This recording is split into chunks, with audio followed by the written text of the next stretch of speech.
this is a topic I've been wanting to cover for a long time. Your main character should say a lot about not only your franchise, but also your mindset as a developer. Not only that, but the way you choose to develop your icon here is going to be the foundation for the series' evolution in and of itself. And nowhere is that more obvious than with Ryu from Streets. And that's because Ryu has felt a little more like reused content over the years, you know what I mean? And that's why today I'm gonna hold your hand as we cross the history of Street Fighter together, and I break down why Ryu's inability to develop and grow as a character was emblematic for the entire franchise's struggle.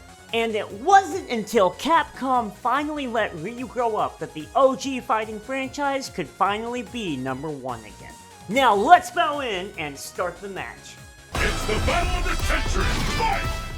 As most of you who watch my channel know, me and fighting games, we go way back. From a little arcade flirting to bringing them back to meet the folks, there was always room in our place for some good old mollywopping. And while I would say I'm a monogamous gamer when it comes to my characters of choice, I may have a type. But believe it or not, before I was a Bruce Lee lifer, I was actually a Ryu main. And my younger brothers played Ken and Akuma respectively. Except, of course, for Ben, because he is a troll. By the way, that troll also happens to be a chemical scientist now, so if you've ever wondered who makes your pills, Blanca players. Blanca players make your drugs. Getting back on topic though, I couldn't help but notice that over the years, every time we get a new game, Ryu didn't exactly change much. Especially after Street Fighter 3, where he got a whopping 1 new special and 1 new super.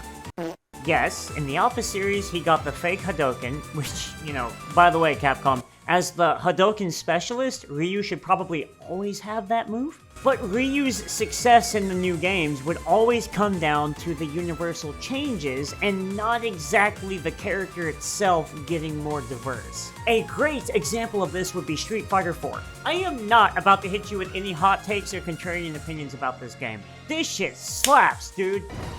100 hand style. And as you can guess, Ryu's pretty damn good in this game. At least in the vanilla version. We'll get there.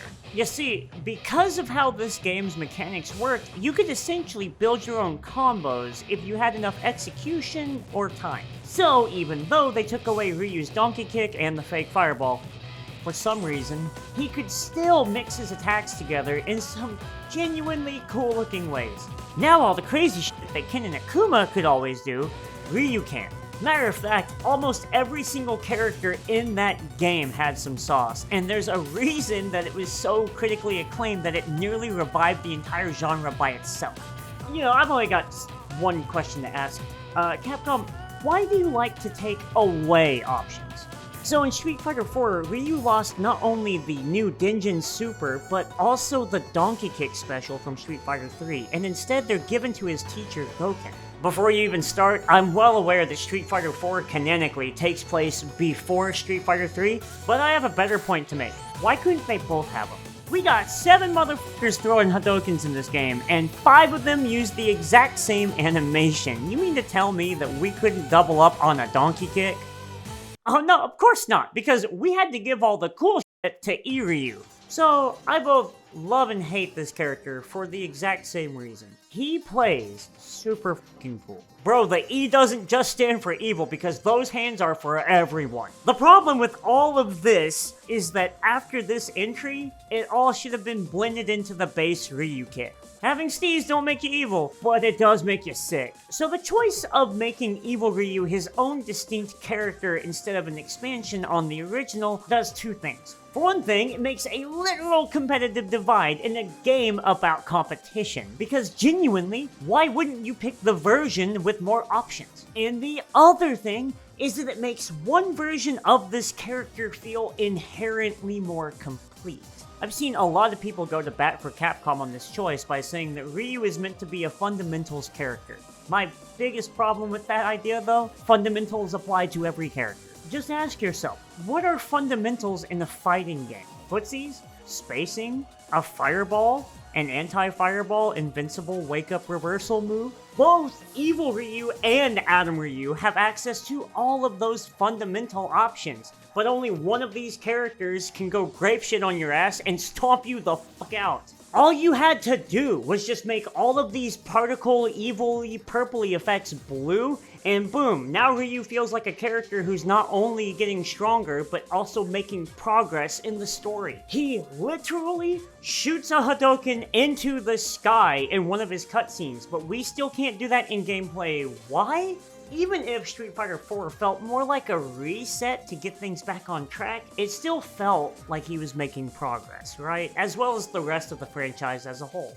However, the next game should move the series forward, right?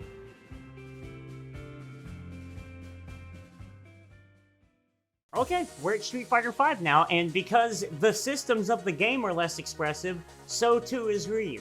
And to rub just a little extra salt in the wounds, the story still didn't move past Street Fighter 3. It turns out that losing the ability to cancel damn near everything made him feel like a Street Fighter 3 character stuck in a modern video game. I bring up 3 specifically because that game introduced the parry system, which was super dope, and they ended up giving the parry to Ryu in Street Fighter 5.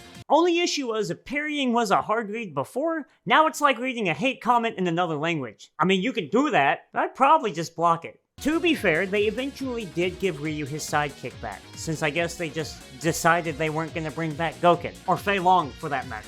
But while that was a nice option to hit crouching opponents, look at what Akuma and Ken got.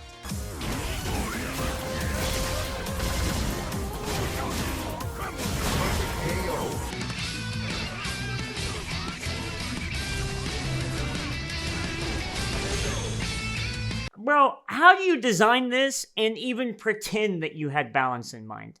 Is Ryu no longer Ryu if he can shoot a fireball upward? Meanwhile, Ken is still Ken, even though now he can run at you like he's a fucking debt collector. Dude, to make this even worse, at least to me, in the story, Ryu finally tames his dark side and 86s it right before finishing off the big bad. So logically, let's just bring Evil Ryu back, right? Yes, his name is Kage, but call me Johnny, cause I'm not buying that shit. You are fooling nobody here. That is Evil Ryu with horns and teepees, bro. And I really don't like to suggest changes for games that already exist and are finished. But why didn't we get a Super Ryu instead? I don't know, maybe I'm the crazy one here, but I just think it would have been really cool that instead of another Evil Ryu, we got to see a Ryu with full use of his powers over nothingness. And it just would have been a really awesome way of setting up how the franchise could have moved forward from here. Similar to another franchise where the main character ends up getting godlike powers and then ends up changing the course of the series forever. Oh wait, we couldn't, because this game just had to take place before Street Fighter 3, right? I don't know about you guys, but I don't remember Ken, Akuma, or Chun-Li doing any of this crazy shit in Street Fighter 3. Oh, but we gotta keep the main character in line with the canon, yeah? All of it just feels like they're too focused on legacy, especially with Ryu. I am well aware that Japan is very famous, infamous for their, let's just say, attachment to tradition. But guys, the beauty of growth is in the change. Capcom can have Ryu talking that BS all day long about growing stronger and more insightful as to who he is and shooting Hadoukens that cut waterfalls in half, but you're never gonna let the Hadoukens be that strong in gameplay, so what's the point of it all? Eventually though, Street Fighter V came to a close, and with it the end of an era, as well as the dawn of a new one. Street Fighter VI is not only the first game to push the timeline forward since 1997, but it's also the first game in the series to give Ryu shoes in his main costume. What, did you think I was gonna say a new move? God, wishful thinking there. All of his new stuff was actually either repurposed from Street Fighter V or taken from the Versus series, so we're kinda at a loss as far as brand new techniques go. Despite this, Ryu is filled with life again, since the parry mechanic is now universal and they basically added a spiritual successor to the focus attack dash cancels from Street Fighter 4. Point is, now we have a brand new set of universal mechanics that basically allow for free-form expression and combos again. And holy shit, guys, this game is so damn good. From the entire theme of the game being about traveling and community, to the high polish on all of the training modes and the character creator, and even the very strong intentional design choice to focus on graffiti and hip-hop aesthetics. Everything just fucking works in this entry. And you know what? I'm just gonna say it. I think that out of every fighting franchise, Street Fighter 6 works the best with a low-key story like this. No crazy huge terrorist organization or psychopathic dictator or Illuminati conspiracies. It's just a bunch of street gangs and people fighting for the hell of it. It genuinely makes me so excited to see where the franchise goes from here, because now it feels like anything could be the catalyst to bring people together to beat the hell out of each other. I can also comfortably say that this is the first time in a long time where I've genuinely loved every new addition to the cast, as well as all of the changes to the legacy characters. There's something so beautifully refined in allowing Chun-Li and Ryu to age up the way that they did, alongside lesser-known classics like DJ. DJ's a badass now. What the fuck? This all highlights the entire point of my video. Aging is not negative. Moving on is not negative, and evolving is not negative. That is why franchises like Mortal Kombat need to hit the reset button every once in a while. They continue to grow with each new entry until they eventually hit a wall, and then it's just time to shuffle the deck again. So while I still think Ryu definitely got the short end of the stick when it comes to evolving his moveset, I mean, the man still can't throw a fireball he can walk behind. What the hell is going on there, Capcom? And the prices on their costumes are definitely questionable. At least, this is a positive step forward for literally everything else in the franchise. You can't really deny that the game feels like it had just all of the love put into it. And this round is officially over. If you made it this far, thank you so much for watching. Every second of your time is equal to a wealth of support, and I genuinely appreciate all of it. If you feel like showing a bit more love to the channel, please feel free to down below. I love hearing from you. But until next time, I'm bowing out. See you all later.